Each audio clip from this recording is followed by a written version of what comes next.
A psicanálise originou-se da tentativa de Freud em compreender um problema somático, sintomas histéricos, em termos de um conflito psíquico. Outro grande problema, que em seguida chamou sua atenção, foi a diferença entre a neurose de ansiedade e a neurastenia. No decorrer de seu desenvolvimento, a psicologia jamais conseguiu dissociar-se das manifestações físicas de conflitos emocionais. Contudo, no que respeita à função física do organismo, a atitude psicanalítica tem sido a de abordá-la através de sua reflexão psíquica. Pode-se proceder no sentido inverso com maior eficácia, ou seja, do problema físico para sua representação psíquica. Vimos no capítulo 1 que Ferenczi suplantou o método tradicional com técnicas que buscavam envolver mais diretamente o corpo no procedimento analítico. Reich enfatizou ainda mais as funções somáticas, especialmente a relação da respiração com o problema de controle emocional. Além disso, Reich introduziu o conceito de uma energia física como contrapartida do conceito de energia mental. Mas nem em Reich, nem em qualquer outro autor analítico existe uma apresentação sistemática da relação entre a função somática e os problemas psíquicos. Tal apresentação ocupará a segunda metade deste livro. Neste momento, gostaria de deixar claros alguns princípios bioenergéticos básicos e mostrar sua validade para a prática analítica. Há algum tempo, tratei de um colega que sofria de uma inabilidade para trabalhar. Após vários episódios de depressão, um dos quais havia exigido sua hospitalização. Havia se submetido à psicanálise tradicional e também à terapia de grupo. Ele, sem dúvida, foi beneficiado por tais tratamentos, mas sua função de trabalho não havia melhorado. Foi-me, então, finalmente recomendado para uma terapia bioenergética, na esperança de que eu pudesse atingi-lo com nossas técnicas mais ativas, onde as demais haviam fracassado. Após aproximadamente 8 meses de terapia bioenergética, com sessões semanais de 1 hora, ele foi capaz de voltar à prática analítica. Algum tempo depois, um amigo comum cumprimentou-me pelo resultado e ressalvou: "Eu não sei o que você fez para pô-lo novamente de pé, mas ninguém havia sido capaz de fazer isso antes." Respondi-lhe que o havia colocado literalmente de pé. Muito pouco da terapia bioenergética foi feita com o paciente deitado no divã, numa posição relaxada. A maior parte do tempo, ele estava de pé, andando ou falando. Pergunto-me quanto é possível conseguir com um paciente deitado de costas num divã, ou confortavelmente sentado numa cadeira. Desde que todos os meus pacientes sofrem, em algum grau, a falta de agressividade, a passividade física induzida pela posição de prostração ou assentamento, deve constituir certa desvantagem na terapia. Se pensarmos em agressividade, nos termos de seu significado de dicionário, mover-se para a disposição analítica padrão impõe um limite sobre a agressividade e sobre o movimento. Não pretendo significar no caso precedente que o mero colocar o paciente sobre seus pés pode vencer problemas tão sérios quanto a depressão e a inabilidade para trabalhar. Há muito mais coisas envolvidas. Uso do caso para ilustrar o significado literal de expressões tais como ficar de pé, estar de pé, aguentar-se e etc. Algumas vezes, muito raramente, o paciente espontaneamente realiza a conexão imediata entre seu problema emocional e os distúrbios somáticos. Quando isto acontece, o trabalho terapêutico é enormemente facilitado. Um jovem procurou a terapia após ser desligado do serviço militar. Queixava-se de não saber para onde estava indo, nem o que queria fazer. Era muito alto, 1,95 m, magro e andava ligeiramente inclinado para a frente, como fazem normalmente as pessoas muito altas. Na entrevista inicial, descreveu-me certas sensações que pensei respondiam por sua inabilidade em saber aonde estava indo. Cito textualmente suas palavras.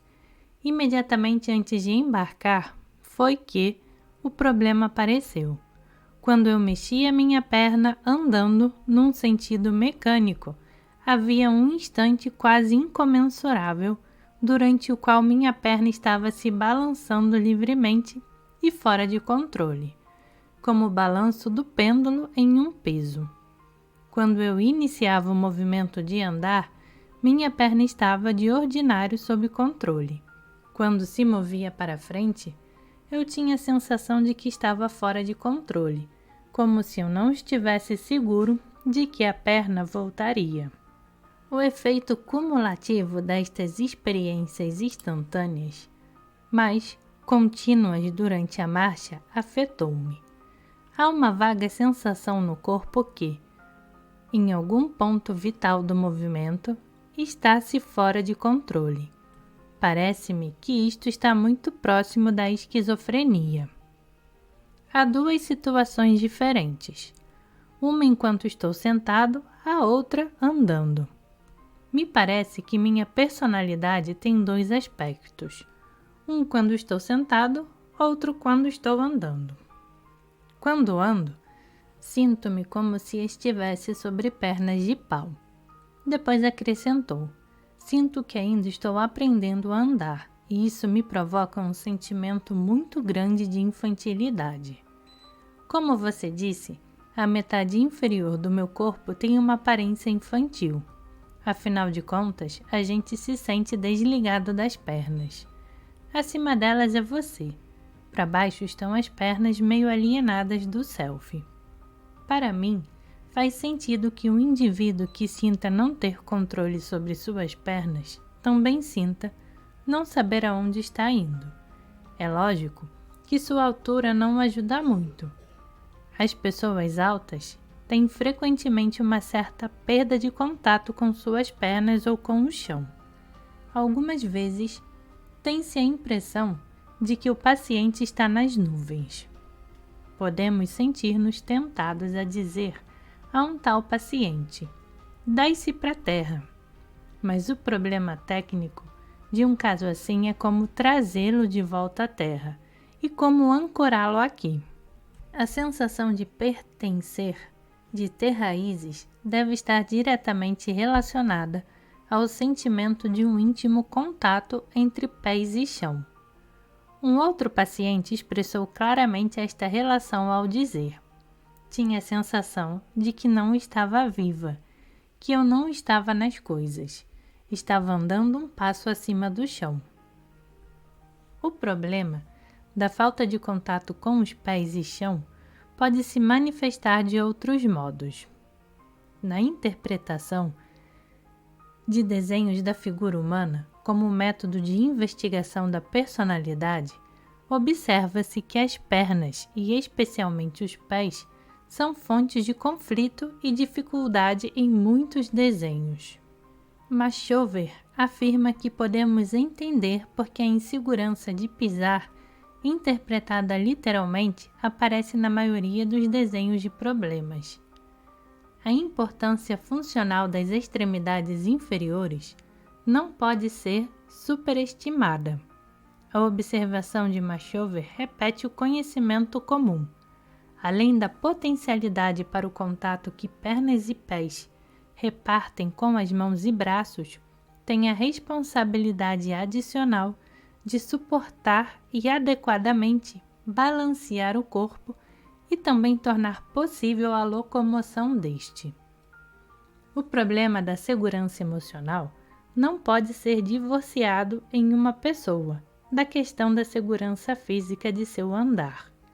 Embora o problema possa ser resolvido ao nível verbal, desaparece mais rápida e completamente em uma terapia que combine análise a partir de cima com um trabalho direto do distúrbio físico abaixo. Nestes casos, a terapia bioenergética tem como objetivo fazer com que o paciente contatue com seus pés e com o chão e, ao mesmo tempo, torná-lo consciente da relação entre seu problema emocional e sua correspondência física. A terapia atua simultaneamente em duas frentes. Em algumas ocasiões, predomina o trabalho analítico, enquanto em outras, a ênfase dirigida ao aspecto físico. Quando Ferenczi falou da análise a partir de baixo, tinha em sua mente a função dos esfínteres que governam os processos de descarga. Levou-me muitos anos de trabalho analítico com o corpo para eu compreender que, a fim de que tal técnica cumpra sua promessa, deve literalmente começar do chão. É do conhecimento de todos que uma casa não é mais sólida do que seus alicerces.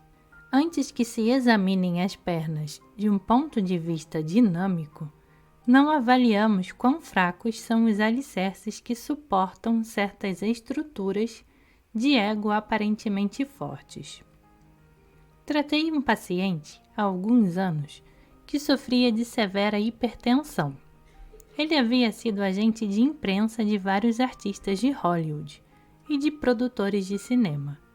Tinha um rosto redondo e radiante, fala macia. Tinha um corpo grande, era glutão e bebia razoavelmente. Quando se despiu, chocou-me o par de longas e finas pernas e quadris estreitos que apareceram. Era inevitável a conclusão de que a aparente segurança e força da metade superior do corpo era uma compensação para a fraqueza da metade inferior. Suas principais atividades estavam confinadas à metade superior do corpo e eram essencialmente de natureza oral.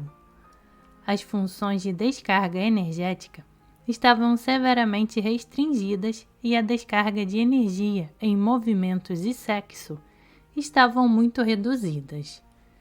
Bioenergeticamente, a hipertensão poderia ser interpretada como resultante de uma preponderância da carga sobre a descarga energética. Entendo também porque esse paciente tinha um interesse tão grande por barcos. Com as pernas fracas que possuía, era muito possível que se sentisse inseguro em terra. Recentemente tratei um rapaz que era piloto de aviões a jato para a Marinha. Tinha uma história de dificuldades na leitura que conseguiu superar com exercícios especiais. Queixava-se também de um sentimento de insegurança. Seu corpo exibia muito pouca harmonia na forma. Era razoavelmente bem proporcionado, elegante e esguio. O queixo era bem marcado e determinado, as pernas parecendo um pouco pesadas. Seu problema apareceu quando lhe pedi que desse um soco no divã.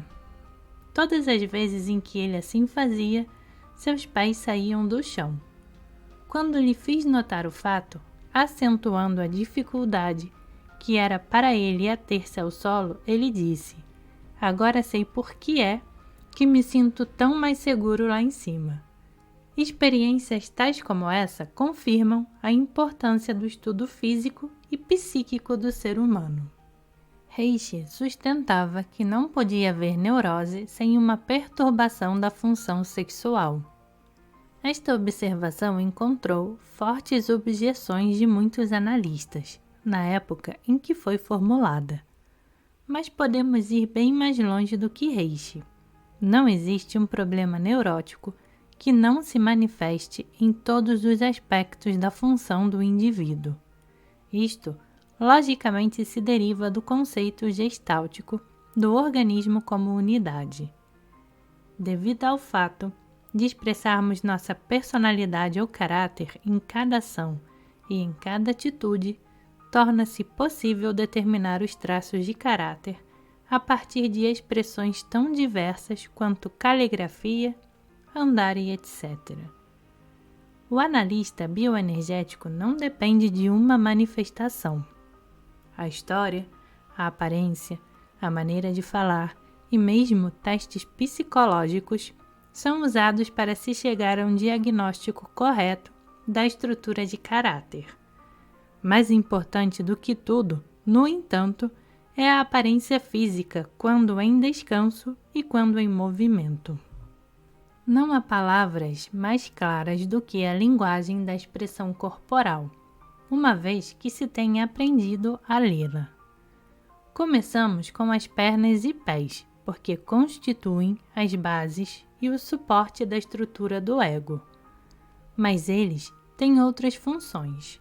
É através das nossas pernas e pés que mantemos contato com a única realidade invariável de nossas vidas, a Terra ou o chão. Falamos de pessoas como sendo práticas, para significar que têm um bom senso de realidade. O oposto, estar nas nuvens, denota uma falta de contato com a realidade. O tratamento bioenergético do caráter psicótico ou esquizoide consiste, em parte, no estabelecimento, no paciente, de uma consciência de suas pernas e pés e do chão, sobre o qual se mantém em pé. Para obtermos sucesso em casos assim, devemos conhecer o mecanismo do problema bioenergético.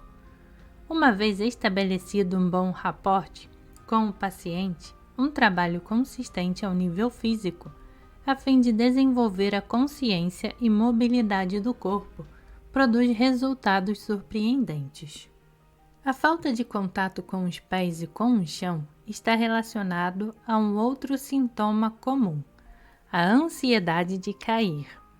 Este sintoma é manifestado em sonhos com quedas, no medo de alturas e no medo de amar.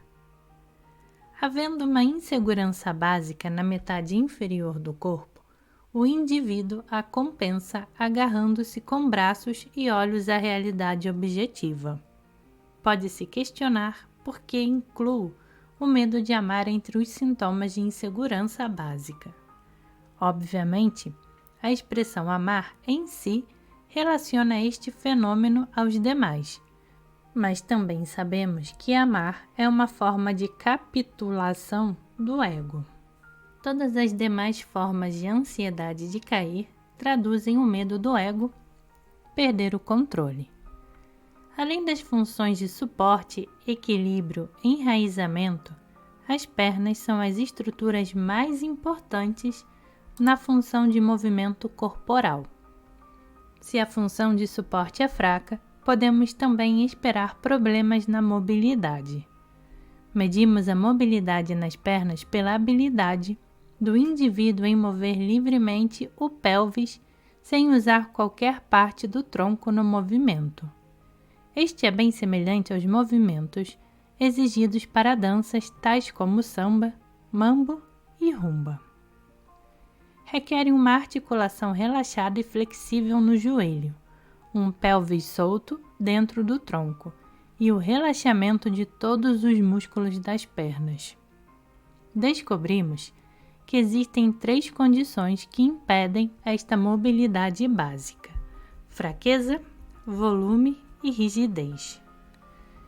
Indivíduos que têm os músculos das pernas subdesenvolvidos, tornozelos fracos e pé chato, encontrarão séria dificuldade na execução e manutenção de tais movimentos. Em primeiro lugar, sofrem de uma falta de controle sobre os músculos necessários e, em segundo, cansam-se muito facilmente. As grossas, gordas e volumosas coxas apresentam outro problema. Nestes casos, a falta de mobilidade é tão pronunciada que dizemos que tais pessoas têm chumbo nos pés. O acúmulo de gordura ao redor das nádegas e coxas deve ser interpretado bioenergeticamente como resultado de uma estagnação da energia nesta região, devido à mobilidade inibida. Na perna rígida, os músculos são tão espásticos e contraídos que frequentemente o equilíbrio se vê ameaçado. Um paciente contou-me que compreendera por que lhe era tão difícil sair da cama de manhã cedo. Disse que suas pernas estavam tão enrijecidas que tinha medo de pôr seu peso sobre elas. A rigidez deve ser encarada como uma compensação pelos sentimentos de fraqueza subjacentes. O andar de indivíduos com músculos das pernas espásticos é mecânico e rápido, dado que, face a um relaxamento, manifestam-se sentidos de fraqueza e insegurança. As pernas podem ser fracas, anormalmente pesadas ou rígidas. Frequentemente, as pernas apresentarão uma mistura desses elementos. Na análise da estrutura, dá-se atenção a cada componente, bem como ao aspecto total. Os pés podem ser estreitos ou largos, os dedos apertados uns contra os outros ou afastados, o arco caído, relaxado ou severamente contraído. Os músculos da perna podem ser informes ou nodosos. Os pés, na postura natural da pessoa, podem estar retos e paralelos, virados para fora em virtude da espasticidade dos músculos glúteos, ou virados para dentro. Cada problema é interpretado em termos de seus efeitos sobre a função de suporte e movimento. Discuti a análise bioenergética das pernas e pés com um certo detalhismo, a fim de ilustrar os princípios desta abordagem terapêutica. Mesmo o analista freudiano tradicional pode observar a expressão facial. Poucos são os terapeutas analíticos que estudam a forma e o movimento da metade inferior no corpo. Na realidade, dirigimos nossa atenção em primeiro lugar para a postura da pessoa. Está ereto, quase caindo para trás ou debruçado para frente? O peso do corpo está colocado sobre as pernas ou sobre o sacro? O paciente está de pé sobre seus calcanhares ou sobre a parte arredondada da sola do pé? Quando o peso do corpo está diretamente colocado sobre os tornozelos, a posição em pé pode ser facilmente destruída por um pequeno empurrão para trás. Aqui de novo, a expressão corriqueira descreve bem a situação. Dizemos de uma tal pessoa que ela é fácil. Quando o termo é usado com respeito a moças, tem um só significado. Tive um paciente cuja principal queixa era que ela não conseguia resistir às investidas sexuais dos homens. De pé, ela tendia a rolar sobre os seus calcanhares. Tenho ouvido duas expressões que descrevem esse traço. Diz-se que essas moças não param em pé, ou são da pesada. Agressividade ou movimento não são possíveis, exceto por uma pressão exercida através da parte anterior do pé. A relação da pelvis com as pernas e o tronco é muito importante devido à função genital. A pelvis pode ter uma movimentação livre, o que confere a graça especial ao movimento, ou pode estar imobilizada numa posição de avanço ou recuo. É evidente a quebra da linha natural do corpo nestas últimas posições. Com a pelvis mantida para frente e erguida, ocorre tensão nos músculos abdominais, espasticidade no reto abdominal e contração das nádegas. A impressão é a de que o indivíduo está fechando os canais naturais de descarga. Tendências retentivas são claramente marcadas na estrutura de caráter. Uma pelvis imóvel está associada a uma diminuição da potência sexual. A pelvis bastante retraída, fixada nesta posição, representa uma severa repressão sexual. Lê-se pouco sobre a espinha dorsal na terapia analítica, sendo um elemento importante na estrutura corporal. A fraqueza da espinha dorsal deve estar refletida num sério distúrbio de personalidade. O indivíduo com uma corcunda para trás não pode ter a mesma força de ego de uma pessoa que tem as costas retas. Por outro lado, a rigidez da espinha, embora aumentando a força do suporte, diminui a flexibilidade. Além disso, tais indivíduos frequentemente têm dores nas costas. Tratei de muitos pacientes com essa queixa.